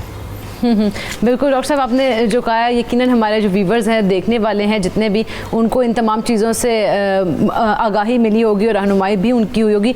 लास्ट मैसेज क्या देना चाहेंगे? मैसेज ये है जी कि एक तो मैं कहूँगा सन ब्लॉक का इस्तेमाल इज़ वेरी इंपॉर्टेंट। और इस मौसम के अंदर जो सन ब्लॉक चलेगा वो वाटर बेस्ड नहीं होगा, वो ऑयल बेस्ड सन ब्लॉक होता है कि जो आपकी स्किन को तराहट भी देता है। प्लस साथ में 2 चीज़ें और बहुत इंपॉर्टेंट है। एक मैं कहूँगा exercise is very important. Exercise बच्चों में, बड़ों में, हर शख्स को करनी चाहिए ताकि ब्लड की सर्कुलेशन इम्प्रूव करे। जितना हमारा स्किन है, हेयर है, सब कुछ ये सब ब्लड की सर्कुलेशन से। और फाइनली खाने के अंदर आजकल तो बरकतें हैं अल्लाह ताला की कि सबसे ज़्यादा ऑरेंज एंड जूसेस और ये सब चीज़ें जितना ये ज़्यादा लें वो बॉडी के लिए बहुत अच्छी चीज़ है। बिल्कुल जी, बहुत बहुत शुक्रिया डॉक्टर अली काज़मी, आपका भी और सबा आपका भी बहुत ज़्यादा शुक्रिया कि आपने अपना कीमती वक्त दिया है।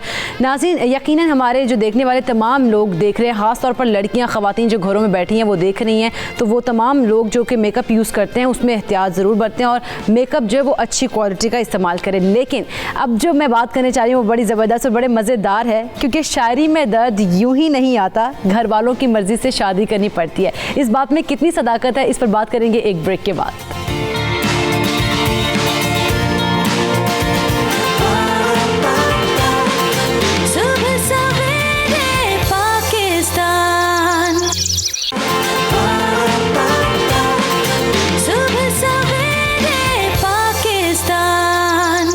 व्यूअर्स, शायर बनने के लिए दिल का टूटना ज़रूरी होता है, इसमें कितनी सच्चाई है? हमारे पास आज शायर बैठे हैं बड़े बड़े, इनसे पूछेंगे कि आखिर ये कैसे शायर बने। तो अपने गेस्ट से आपका इंट्रोडक्शन करवाती चलूँ। हमें ज्वाइन कर चुके हैं लाहौर स्टूडियो में बीना गोवंदी साहिबा, अदीबा है, मुसन्निफ़ा है। बहुत शुक्रिया बीना साहिबा आपके कीमती वक्त का।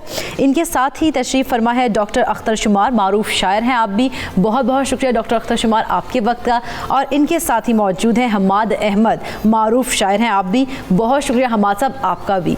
अच्छा हमाद साहब, बताइएगा क्या मुहर्रिकात होते हैं कि शायर बन जाता है इंसान? मेरा ख्याल है कि ये जो फ़न की सलाहियत है ये खुदादाद है, और उसके बाद जब इंसान को खुदा वदियत करके दुनिया में भेजता है तो वहाँ से उसका वॉयज ऑफ डिस्कवरी शुरू होता है, दरियाफ्त का सफ़र। अब उसने दरियाफ्त करना है कि उसको कौन सा फ़न अता हुआ है। सो मुझसे एक दफ़ा एक मॉर्निंग शो में इसी तरह पूछा गया कि आप डांसर क्यों नहीं हैं, आप शायर ही क्यों हैं? तो मैंने कहा आप ये भी पूछ सकते थे कि आप मुसव्वर क्यों नहीं हैं, आप अदाकार क्यों नहीं हैं? तो मैंने कहा for your kind information I tried everything and literally everything in order to discover my self. तो in the voyage of discovery obviously हम बहुत ज़्यादा अपने आप को उन सिचुएशन में डालते हैं, ट्राई करते हैं। मैंने मुसव्वरी करने की कोशिश की, फेल हो गया। अदाकारी करने की कोशिश की, खुद पे हंसी आना शुरू हो गई। और गुलकारी करने की कोशिश की तो मैं खुद भी नहीं सुन पाया, कुछ जहाँ दूसरे लोगों ने सुनना था। But when I started writing poetry, तो I took my poetry to my first of all obviously siblings and then to my parents. तो वहाँ पे उन्होंने कहा कि हाँ ये हमें यकीन नहीं आ रहा है कि ये तुमने लिखा है। तो उससे एक समझ लें कि एक सर्टिफिकेट सा, इनिशियल सर्टिफिकेट, वो घर से ही, चैरिटी बिगिंस एट होम, घर से शुरू हुआ। उसके बाद फिर मैंने हल्का अरबाब ज़ौक़ में आके, जैसे असातिज़ा हैं हमारे साथ, तो इन लोगों से सीखना शुरू किया। तो आई डिस्कवर्ड माई सेल्फ कि ये मेरे अंदर और कोई सलाहियत नहीं है, फ़न है। क्योंकि उसकी निशानी ये थी कि अब वो कहते हैं ना वो कि एक होता है वो बिना गोइंदी इसको सेकंड करेंगे, एक होता है आर्टिस्टिक एक्सप्रेशन, एक होता है जनरल एक्सप्रेशन। तो आर्टिस्टिक एक्सप्रेशन मुख्तलिफ है, जनरल एक्सप्रेशन मुख्तलिफ है। मसलन कोई बंदा किसी डाकू को देख के डर जाएगा, ये उसका जनरल एक्सप्रेशन है, लेकिन जो फनकार है वो उसको डरेगा और उसके बाद चीख नहीं मारेगा, शायद अगले दिन वो एक भयानक तस्वीर बना डाले, एक पुरसोज नज्म कह डाले, कोई बहुत अच्छी धुन बना दे, तो ये है आर्टिस्टिक एक्सप्रेशन। तो मुझे ये जरूर महसूस होता था कि जो चीज़ मैं महसूस करता हूँ वो आम जो जनरल जो नॉर्मल एक्सप्रेशन है वो नहीं है, कॉमन एक्सप्रेशन नहीं है, ये आर्टिस्टिक है, इसको वे आउट चाहिए। उसके लिए मैंने जी हाँ, उसके लिए मैंने मुख्तलिफ डिस्कवरी का वो सफ़र शुरू किया, तो फाइनली मुझे पता चल गया कि ये वो काम है जो मैं कर सकता हूँ, ढंग से कर सकता हूँ। लहर अल्लाह ने दी हुई है, वो लहर मिसले की सूरत में आती है। ज़बरदस्त। अच्छा बीना साहिबा, जिस तरह से देखा जाए कि लोग कहते हैं कि भाई दिल टूट गया तो शायर बन गया, इस बात में कितनी सदाकत है, कितनी सच्चाई है? ये इकरा, ये आज आपने बड़ा खूबसूरत मौजू लिया।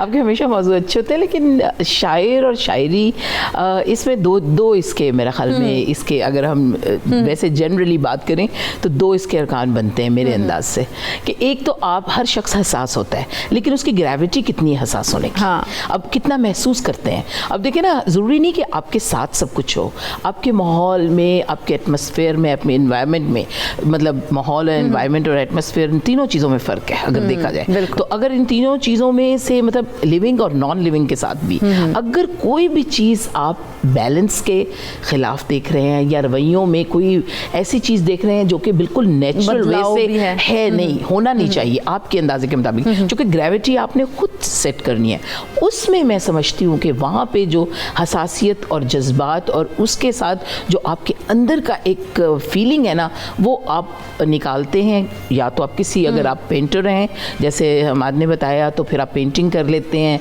अगर मतलब आपने इजहार का एक तरीका है, तो उसमें मेरा ख्याल में राइटर जो है ना वो बड़ी मुश्किल से अपनी पेन को बर्दाश्त करके लिखता है, क्योंकि वो देखिए वो बहुत पेन में होता है, लेकिन राइटिंग में और स्पेशली फिर पोइट्री में you don't have to give like you know like आप ऐसे ही नहीं आम बात कर देते, उसमें आपको 3-4 चीज़ों का ध्यान रखना ज़रूरी होता है। एक तो ये है कि किसी का, दूसरे लोगों का भी दिल ना टूटे और पैगाम भी पहुंच जाए, यानी इब्लाग भी हो और साथ साथ में आप उस चीज़ का मतलब असर भी हो, और फिर दूसरे जो लोग जुल्म कर रहे हैं उनको एहसास भी हो और उनको शर्मिंदगी भी हो, और साथ साथ में उसकी रिकवरी भी हो, यानी ये सारी चीज़ों को करने का नाम शायरी है। और उसमें खूबसूरत चीज़ ये है जो मैं समझती हूँ कि उसकी एक लफाजी बिल्कुल आम हो, वो जिस बहर में मर्जी हो, वो जिस मतलब उसमें औज़ान, आपको पता है कि हम, ये तो मेरे पुराने अब्दुल-शुमार साहब तो मेरे पुराने दोस्त हैं, और इसलिए मैं समझती हूँ हम एक किस्म मतलब हम भी, हम असर टू, क्योंकि हम लोग जिस ज़माने में हम शायरी किया करते थे, हम सीखते थे,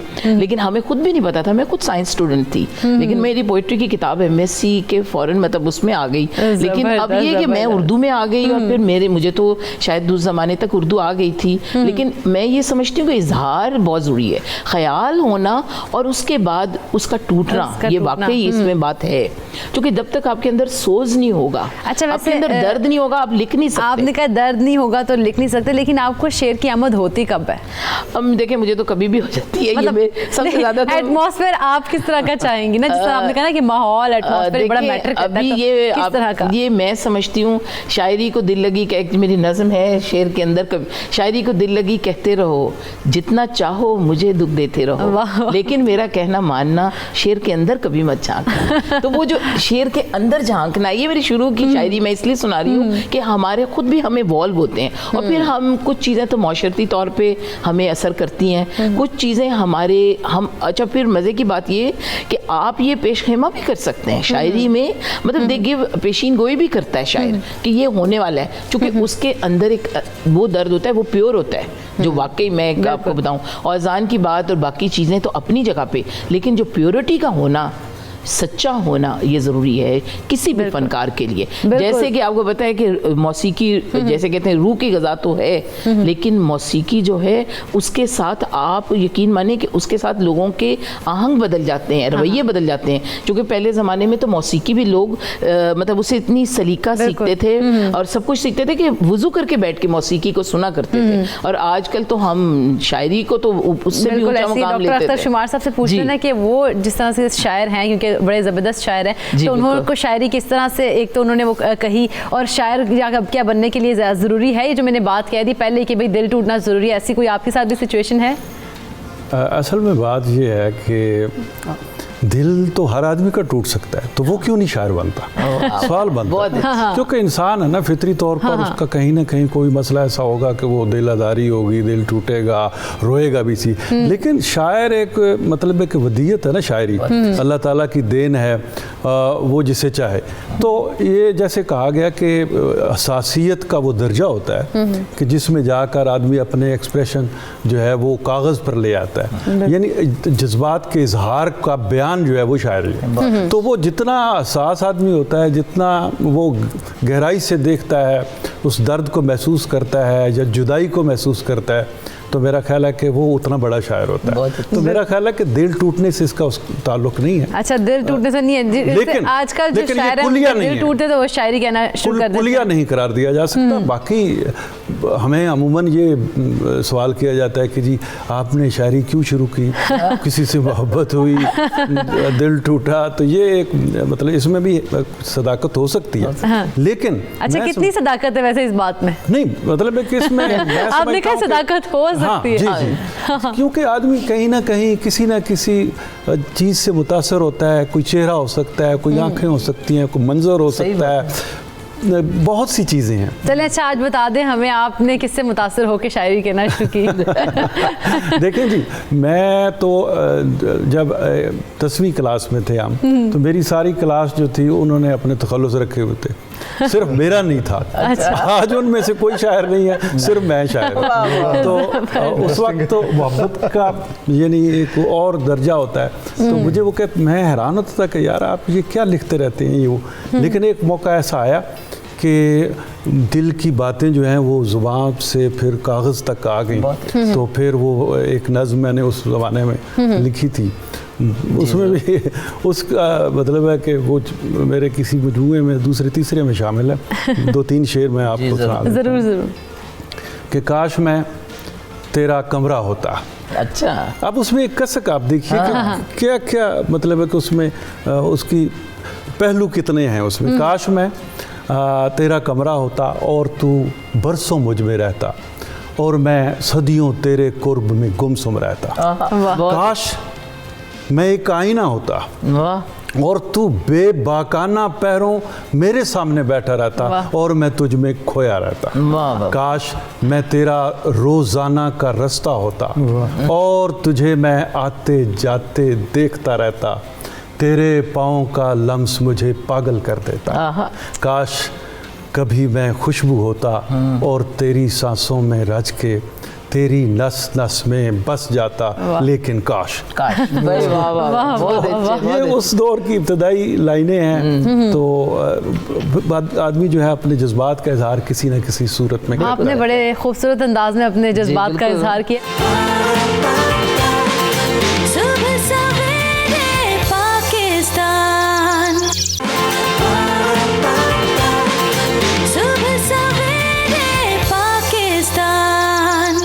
अहमद हमाद साहब, जिस तरह से अख्तर शुमार साहब ने तो बताया जी शायरी करके दिखाई, हमें बातें तो क्योंकि चल रही हैं तो आप भी कोई शायरी सुना दें, क्योंकि शायरी चल रही है तो चलें जी पेश करता हूँ। उससे पहले मैं एक डॉक्टर साहब की बात को सेकंड करूँगा। मियाँ मोहम्मद बख्श का एक शेर है, बाज अदा आवाज़ सुरीली लगदा शेर अलूना, दुध अंदर जे खंड रलाइए मिठा हुंदा दूना। आप अगर अच्छे तरीके से शेर नहीं सुनाएंगे तो नमकीन रह जाएगा।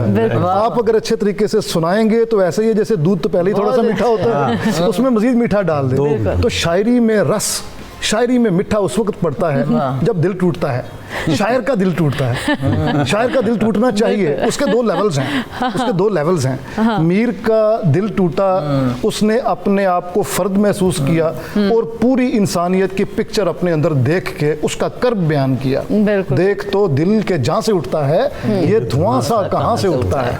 अच्छा, ये जब इकबाल तक कई बात, तो इकबाल ने वही जो उसका दिल टूटना था अपनी इनफरादी सतह पे, उस इनफरादी सतह पे दिल के टूटने को उन्होंने उतनी लिफ्ट नहीं कराई, यूँ कहना चाहिए, बल्कि कौम पीछे रह गई उनकी जिससे वो मोहब्बत करते थे। वो नज़रिया दुनिया में ताकतवर होने के बावजूद कहीं मगलूब हो गया था, इससे उसका दिल टूटा और उस टूटे हुए दिल ने इकबाल को इकबाल बनाया। तो आपके सवाल का जवाब ये है कि बिल्कुल दिल टूटना जरूरी है, क्योंकि इससे दूध दूना मीठा हो जाता है। जी हाँ, तो आपका हुक्म है तो मैं 2-4 शेर आपकी खिदमत में डॉक्टर साहब आपकी इजाज़त से। अपने होने का भी इजहार नहीं कर सकता, अपने होने का भी इजहार नहीं कर सकता, मैं तुझे खुल के कभी प्यार नहीं कर सकता। अपने होने का भी इजहार नहीं कर सकता, मैं तुझे खुल के कभी प्यार नहीं कर सकता, तूने छोड़ा तो यकीन आया कि कर सकता है, तूने छोड़ा तो यकीन आया कि कर सकता है, मैं समझता था मेरा यार नहीं कर सकता, तूने छोड़ा तो यकीन आया कि कर सकता है, मैं समझता था मेरा यार नहीं कर सकता, सामने आके तेरे बारे में सच बोलता हूँ, सामने आके तेरे बारे में सच बोलता हूँ, यानी छुप कर मैं कभी वार नहीं कर सकता, सामने आके तेरे बारे में सच बोलता हूँ, यानी छुप कर मैं कभी वार नहीं कर सकता। जहल की जंग में, ये हम पढ़े लिखे लोगों के लिए कि जहल की जंग में चुपचाप मरेगा एक दिन, जहल की जंग में चुपचाप मरेगा एक दिन, तू अगर लफ्ज़ को तलवार नहीं कर सकता, तू अगर लफ्ज़ को तलवार नहीं कर सकता। और जिस तरह मैंने ज़माना भी तेरी नज़र किया, जिस तरह मैंने ज़माना भी तेरी नज़र किया, उस तरह शहर का ज़रदार नहीं कर सकता, उस तरह शहर का ज़रदार नहीं कर सकता, अपने होने का भी इजहार नहीं कर सकता, मैं तुझे खुल के कभी प्यार नहीं कर सकता। वैसे डॉक्टर अख्तर शुमार साहब, जिस तरह से आपने कहा ना कि काश आपकी शायरी में है काश, तो ये काश भी इंसान को शायरी की तरफ ले जाता है? ज़ाहिर है एक हसरत, एक कसक और एक मतलब है कि वो शायर को उस तरफ ले जाती है और इस तरह के अल्फाज जो है वो सामने आते हैं। तो शायरी के लिए कोई बाकायदा कुलिया नहीं है, बात वही है हसासियत की और वदीयत की। ये अल्लाह ताला की देन है, वो जिसे चाहे।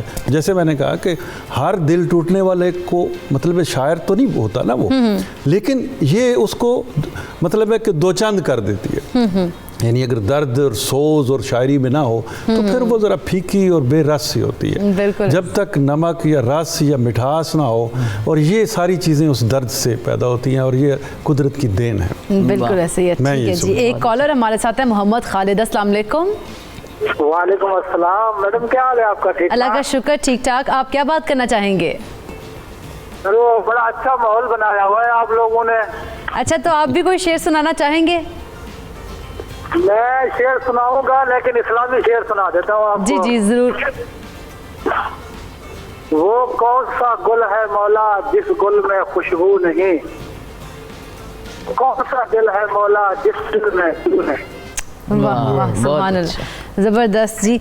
बीना साहिबा, जिस तरह से अब तो माहौल बना, हमारे कॉलेज भी कह रहे हैं बड़ा माहौल बना हुआ है, तो उस माहौल में मेरा ख्याल है आप भी थोड़े से शायरी सुना दें। पहले मैं शायरी तो मैं सुनाती हूँ, एक शेर मैंने बल्कि वो जैसे कह रहे हैं कि दिल टूटने की बात, तो दिल देखें खाली मोहब्बत जो है हम हर जज्बों से करते हैं, हमारे अपनों से जब हमारे दिल टूटते हैं तो वो बहुत बहुत पेनफुल होता है। तो उसके लिए मतलब उससे बड़ी पेन कोई नहीं, जिनको हम अपना कहते हैं उनसे दिल टूटता है। एक तो होता है ना हम किसी को अपना बनाने के लिए दिल टूटना एक अलग बात है।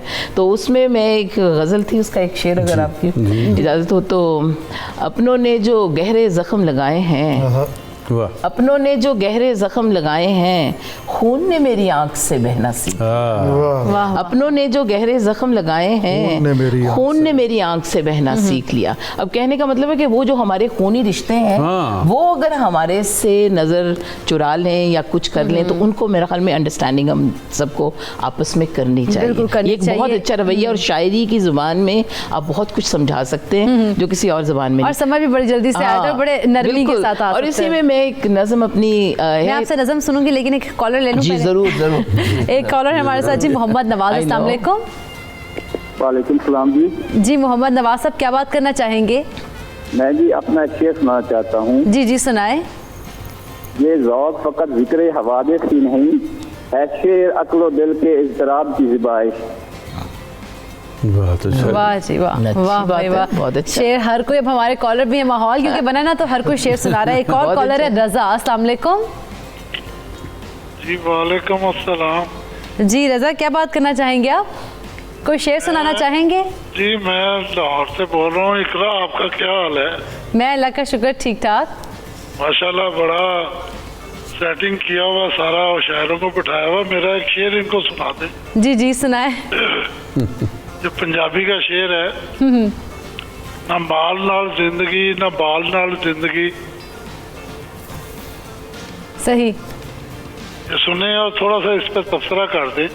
जी जी। ना माल नाल जिंदगी ना बाल नाल जिंदगी, ना मापियां दे नाल ते ना जाल नाल जिंदगी। जी जी जबरदस्त। ज़बरदस्त जी। रज़ा साहब शेर सुना रहे थे तो कह रहे थोड़ा सा तबसरा भी हो जाना चाहिए उनके शेर के ऊपर। तबसरा तो शुमार साहब भी कर सकते हैं। मैं तो ये समझती हूँ कि जो शेर अपना पढ़ें या किसी का पढ़ें, देखिए ज़रूरी नहीं है अगर जो कोई शायर नहीं है वो जब किसी का भी शेर पढ़ता है, एक्चुअली तख्लीक की तो अपनी पहचान होती है, शनाख्त उसकी अपनी है। अच्छा, ये बहुत बड़ी बात है कि तख्लीक जो है वो अपनी शनाख्त बनाती है, और वो ज़रूरी नहीं कि वो इस उम्र में, वो कभी भी कुछ ऐसे शेर होते हैं जो कि सदियों सदियों लोग पढ़ते हैं और वो उसको हर मौके पे इस्तेमाल किया जाता है, मुख्तलिफ मौके। तो वो एक वो ज़रूरी नहीं कि हर शख्स शायर हो जिसका दिल टूटे वो उस शेर को इस्तेमाल भी कर सकता है। मुझे भी याद आया कि मैंने हालांकि मैं मुशायरों में इतना हम नज़म पढ़ने का इतना नहीं, लेकिन आज आपके इस प्रोग्राम से मैं फ़ायदा उठा रही हूँ। माहौल बना है ना, तो फिर आप इस माहौल का फ़ायदा उठाएं। तो फ़ायदा उठा रही हूँ। एक मेरी नज़म है साहिल लम्हा,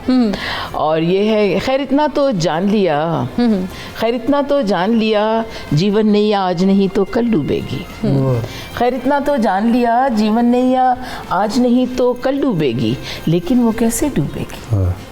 शायद तब जब मेरे आंसू सूख के रेजा हो जाएंगे, शायद तब जब मेरे आंसू सूख के रेजा हो जाएंगे, लेकिन सूखे सहराओं में नैया डूब नहीं पाएगी, लेकिन सूखे सहराओं में नैया डूब नहीं पाएगी। शायद तब जब आंखों में अश्कों के शायद तब जब आंखों में अश्कों के सागर लहराएंगे और वो लम्हा साहिल होगा, जीवन भर का हासिल होगा। तो बात ये कि महरूमी के सर्द किनारे लहर लहर में बल्क आएंगे और वो लम्हा साहिल होगा, जीवन भर का हासिल होगा।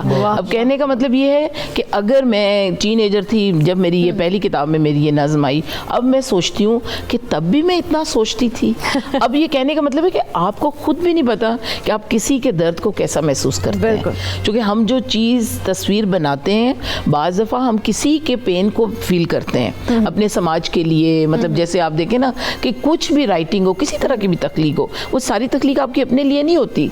बाज़ दफ़ा वो तख्लीक आपके, चूँकि आप जब देखो शायर जो होता है, मैं ये समझती हूँ शायर की सबसे बड़ी क्वालिटी ये है कि उसके अंदर परसेप्शन, ऑब्जर्वेशन और हसासियत जिसकी बात है, और फिर दूसरी बात है उसका ख्याल जो है, ख्याल उसका होता ना बुलंद हो। लेकिन वैसे हमने भी सारी बातें नहीं ना बता देनी, अभी ब्रेक का कहा जा रहा है कि ये बातें भी चल रही हैं, शायरी भी चल रही है, तो यहाँ पे छोटा सा ब्रेक ले लेते हैं। ब्रेक के बाद जो हम दोबारा से कंटिन्यू करेंगे बीना साहिबा से ही, तो कहीं मत जाइएगा, देखते रहिए सुबह सवेरे पाकिस्तान।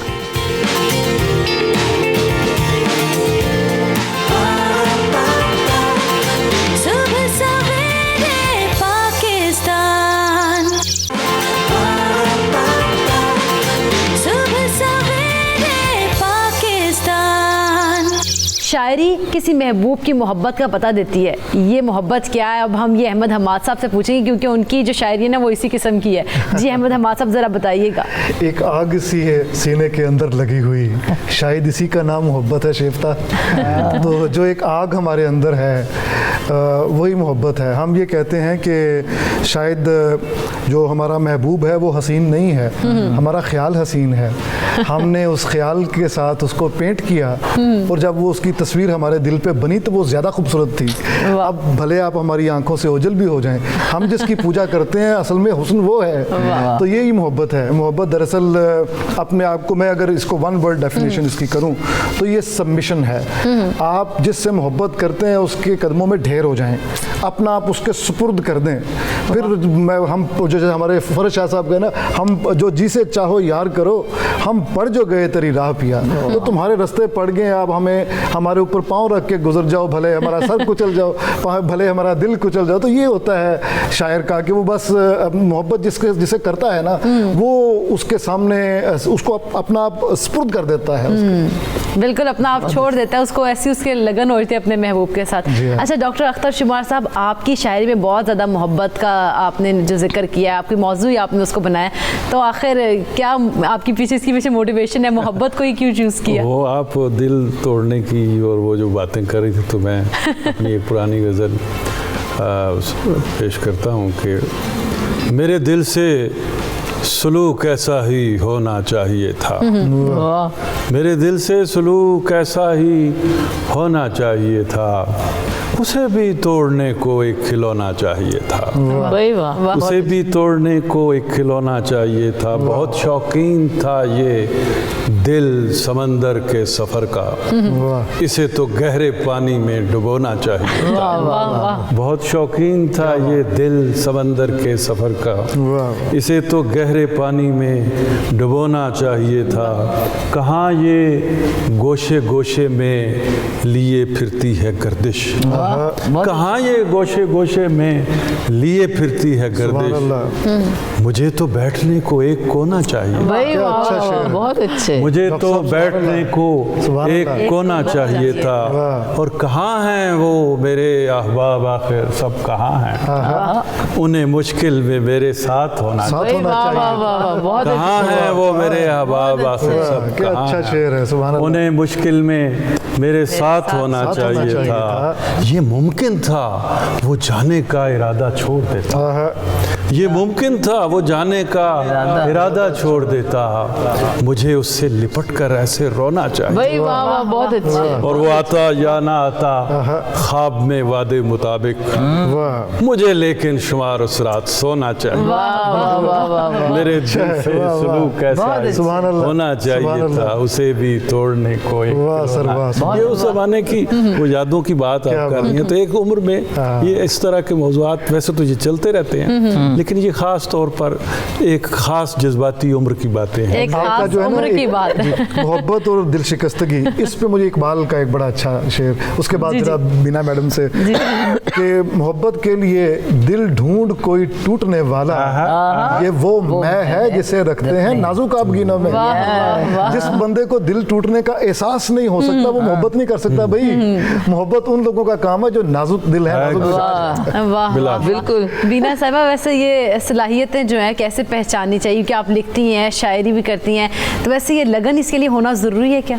बिल्कुल, लगन तो बहुत ज़रूरी है। देखें, लगन के बगैर तो कुछ भी नहीं हो सकता।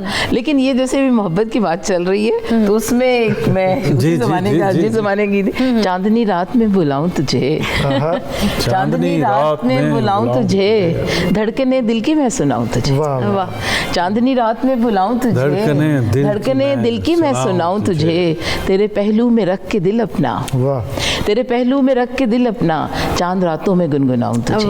अब ये मुझे ये बताइए कि ये feelings, I can not bring these feelings now days, you know, मैं ये लेकिन भी रेलिवेंट है, मतलब ये आप उसी तरह जवान हैं, टीनेजर हैं, रेलिवेंट है, लेकिन ज़हनी वो जो हमारी वो एक है, वो तो हमारी यू नो लाइक वो चेंज होती है, हम खुद भी चेंज हो जाते हैं। अच्छा, लेकिन उसमें जैसे आपका सवाल है, उसमें मैं समझती हूँ कि इंसान जो है उसके वो एक पहले इनफरादी अपनी प्रॉब्लम्स को लेता है, फिर उसके बाद जैसे अमाद ने कहा, फिर उसके बाद वी आर लाइक कलेक्टिव, इज्तिमाइयत का जब हम आते हैं, चूँकि यही हमारी ग्रोथ है। बिल्कुल, चूँकि आप पहले एक घर में रहते हैं, फिर एक फ़र्द होते हैं, फिर उसके बाद वो आप मुआशरा बनाते हैं, और ये जो तंजीम का हवाला होता है, फिर जब आप बहुत बड़े शायर क्यों होते हैं, फिर वो आफाकियत जो आती है आपके अंदर, या फिर आपके ग्लोबलाइजेशन का जो एक इम्पैक्ट आता है। मैं इसलिए बात कर रही हूँ क्योंकि वी हैव टू, पोइट्री को भी साइंटिफिकली अगर एनालाइज किया जाए, मैं इसलिए आपसे ये बात करती हूँ क्योंकि देखिए गालिब ने कहा था, हैं कवाकिब कुछ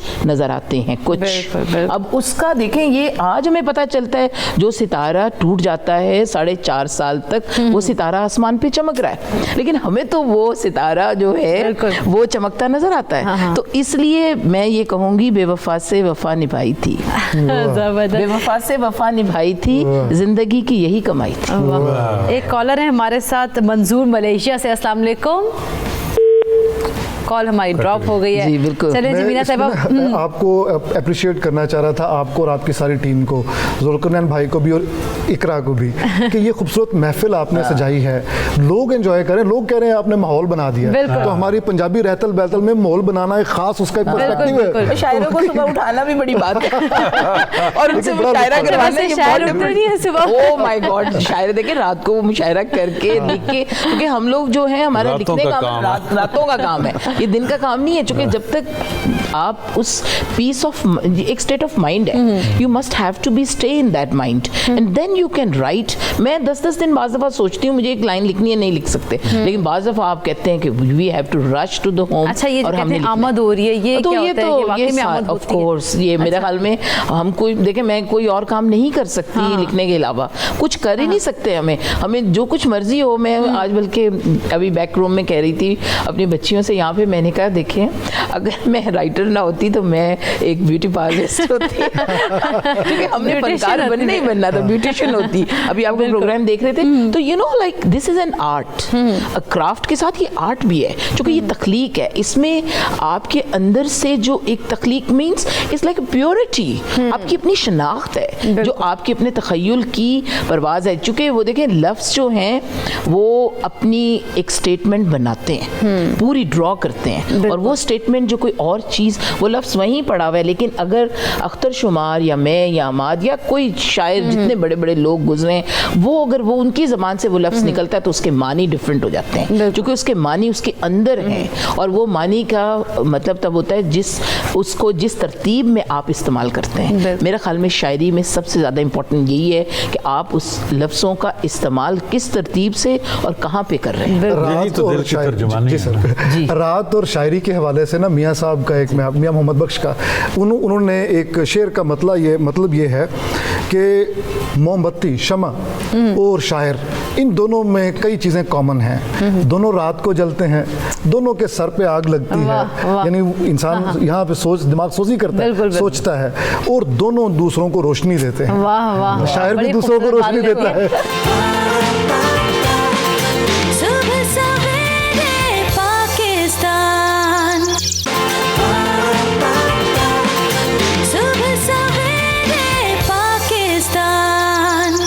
कॉलर है जी इफ्तिखार साहब, अस्सलाम वालेकुम।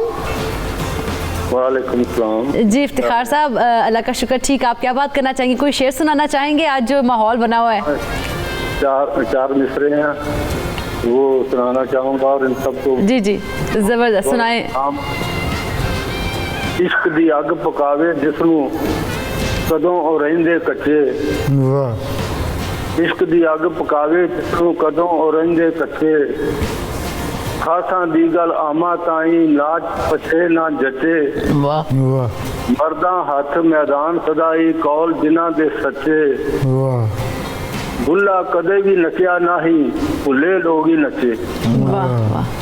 शुक्रिया जनाब। जबरदस्ती, वाह वाह, बड़ा खूबसूरत शेर मैं इसके ऊपर बल्कि मुझे एक याद है, एक गूंगी में सीधा डिठी है। हाँ, अभी चूंकि पंजाबी का है, एक गूंगी में सीधा डिठी है जिसे चुप भी शायद तो मिठी है। तो शायरी की जो जुबान है ना, ये एक इतनी मिठी होती है कि अगर शायर बैठा हो ना, तो आपको उसके, मैं ये समझती हूँ कि उसकी हसासियत, उसके चेहरे के, उसकी बॉडी लैंग्वेज से आप बयान कर सकते हैं कि वो इस वक्त किस पेन में। चूँकि देखें, मैं, और ये नहीं कि पूरे माशरे में उसकी अक्कास आपको नज़र आता है, चूँकि जो जब कोई चीज़ काम नहीं करती फिर शायर की ज़बान काम करती है। हबीब जालिब का हम जिक्र जैसे मतलब हम करते हैं, तो जैसे हबीब जालिब साहब और इस तरह के बहुत, मतलब मैं समझती हूँ कि अभी आपने कहा है कि दर्द का होना, तो वो दर्द होना, और आम तौर पे ये जो भी हम कह रहे थे कि ये जो शायरी है ना, ये कोई फ़ायदे का सौदा नहीं होती, ये घाटे का सौदा होती है, क्योंकि हम लोग इससे कुछ कमा नहीं सकते, लेकिन जो कमाते हैं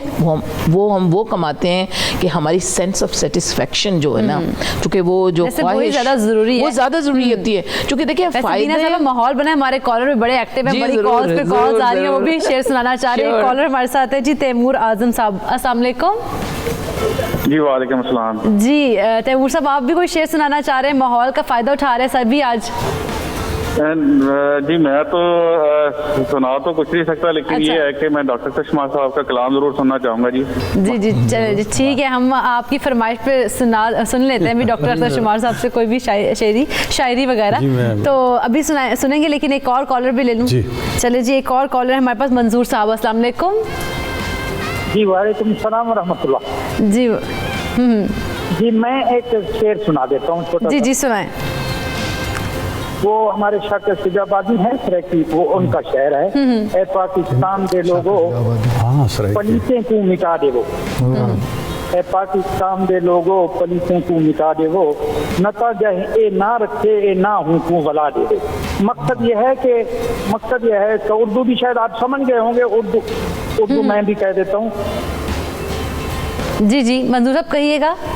सराइकी में इन्होंने इसका मतलब सराइकी उर्दू। चलिए जी, उनकी कॉल ड्रॉप हो गई है, लेकिन डॉक्टर अख्तर शुमार साहब आपके लिए आई है जी, एक फरमाइश आई है, वो कह रहे हैं कि जी आपसे सुनना चाहते हैं शायरी। जी मैं एक मेरे यंग लोगों के लिए एक बहुत पुरानी तुझे जो देखूं तो मुझसे कहे ये मेरा जुनूं, सुभान अल्लाह, मैं अपनी जान हथेली पे तुझको पेश करूं, वाह वाह वाह, मैं इस कदर तुझे जी भर के देखना चाहूं, मैं इस कदर तुझे जी भर के देखना चाहूं, तू मेरे सामने हो तो कभी मैं सांस न लूं, अगर तू पलकें झुकाए तो आसमान झुके, अगर तू पलकें झुकाए तो आसमान झुके, सुभान अल्लाह, नजर उठा के जो देखे तो मैं जहां से उठूं, बहुत अच्छे, नजर उठा के जो देखे तो मैं जहां से उठूं, सुभान अल्लाह, वो तेरे कांच के चूड़े की नगमारेज खनक, वो तेरे कांच के चूड़े की नगमारेज खनक, भाई क्या अच्छा, मैं पिछली शब के सितारों की टोली, बहुत अच्छे, मैं पिछली शब के सितारों की टोली में सुनूं, क्या अच्छा शेर है। बहार आए बड़े दिल की बेकरारी जब, मैं दिल का हाल तेरे गाँव की हवा से कहूं, किसी मज़ार पे चलते हुए दिए की तरह, मैं एक उम्र उदासी के दरमियान रहूं, मुझे ये हुक्म हुआ है मेरे ही दिल से शुमार, मैं तेरे हिस्से के दुख भी तमाम आप सहूं, बहुत अच्छे, मैं इस कदर तुझे जी भर के देखना चाहूं, तू मेरे सामने हो तो कभी वह सांस, बहुत ही खूबसूरत शायरी। यकीनन जब फरमाइश हम लोगों को भी उस फरमाइश का फ़ायदा हुआ है कि इतनी खूबसूरत शायरी सुनने को मिली है। मीना साहिबा, आज के जो नौजवान शायर सामने आ रहे हैं और शायरी कहते हैं करते हैं, उनको क्या पैगाम देना चाहेंगे? क्योंकि वक्त कम है, हम कह रहे हैं बस जल्दी से। ये मैं समझती हूँ कि जो अगर शायरी कर रहे हैं तो बहुत नेकी का काम कर रहे हैं, क्योंकि देखें शायरी और अदब से हम अपने माशरों की जो तरतीब दे सकते हैं वो किसी और मैदान में नहीं दे सकते। और जो आज का मौजूदा दौर का शायर है, नौजवान है, वो जाहिर है कि आज के मौजूदा दौर की जो ज़रूरियात हैं उनको दिमाग में रखते हुए, उनकी प्रॉब्लम्स को देखते हुए उनको हल ढूंढ सकता है। और वो जो शायर की नज़र होती है वो बातिन में भी और जाहिर में, दोनों में उसकी अप्रोच होती है। जहाँ पे हमारा एक्सरेज काम करते हैं, इसी तरह शायर की नज़र काम करती है। तो मैं समझती हूँ कि they have to keep it up. अच्छा, अहमद हमाद साहब, आप क्या मैसेज देना चाहेंगे आज की नौजवान नस्ल को? मैं बस ये कहूँगा कि अपने आप पे एतमाद करें, लेकिन जैसे टी.एस. एलियट का है ट्रेडिशन एंड इंडिविजुअल टैलेंट, ये उसका बड़ा मशहूर मजमून है। उसने ये कहा कि ग्रेट मास्टर्स को ज़रूर पढ़ें ताकि री इन्वेंशन ऑफ द व्हील के चक्कर में ना पड़ जाएं।